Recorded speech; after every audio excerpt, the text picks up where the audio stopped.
Hey everyone, this is Nadia from Cognito Forms, and I'm going to give you a sneak preview of form folders.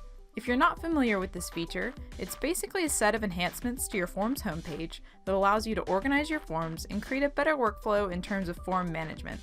This is a highly requested feature, so we're very excited to release this in the near future. Please keep in mind that this feature is still in development, so everything we're about to go over may not be set in stone or completely polished. But for the most part, everything you see here should look and function pretty much the same as the official release. Without further ado, let's jump into it. What we're looking at right now is the new Forms homepage. This is the page that you typically see when you log into your Cognito Forms account. Things look a little bit different now, but the structure of the page is somewhat similar. In the top left-hand corner, you have the new form button with all of the existing options. Nothing has changed there. And then in the second column, you'll see a list of all the forms in your organization, or at least all the forms that you have permission to access. As usual, you'll see the title of the form on your left, which takes you to the build page, and the form entries count over on the right, which takes you to the entries page. However, if you hover over the form in the list, you can now directly access multiple links for your form, including the build, publish, and entries pages, as well as a list of user permissions and a direct link to the public form. Plus, you probably noticed the new icons next to the form titles.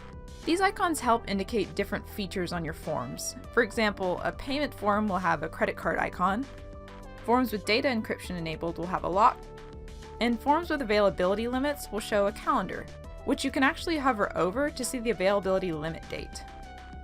Moving on, another new addition to this page is the ability to favorite a form, as well as select a form or multiple forms with the checkboxes on the left. Once you select a form, you'll have the option to move that form into a folder, archive the form to get it out of your way, delete the form entirely, or access the user permissions for that form. For example, if you select users, you'll see a list of all the users that have permission to access the form, and you can update their permission level. Underneath all these new options, you'll notice a gray header at the top of your list. The checkbox on the left allows you to select all of your forms at once, which you can then perform bulk actions on, like moving them all to a folder or archiving them all at the same time. You can also use this gray header to sort your forms. You can sort all of your favorite forms, you can sort forms alphabetically by title,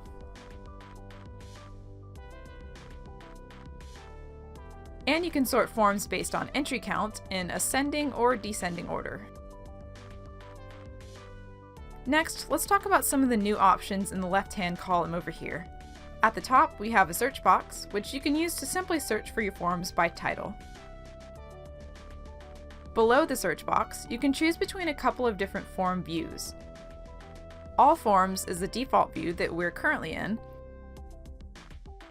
while Recent will display some of our most recently viewed forms. The next view is Starred, which displays all of your favorite forms. And the last view is Archived, where you can access all of your archived forms. And you can always restore those archived forms if necessary. Lastly, the biggest change with this new feature is of course the ability to organize your forms into folders. Organizations on the Pro, Team, and Enterprise plans can now create an unlimited number of folders and then organize their forms into each folder.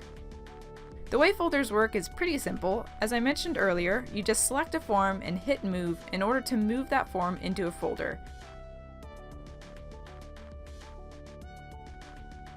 You can also use this option to remove the form from its folder.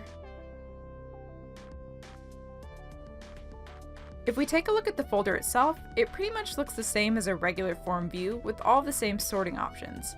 The main difference is that you have a few additional customization options over on the right-hand side. Here you can assign user permissions to the folder.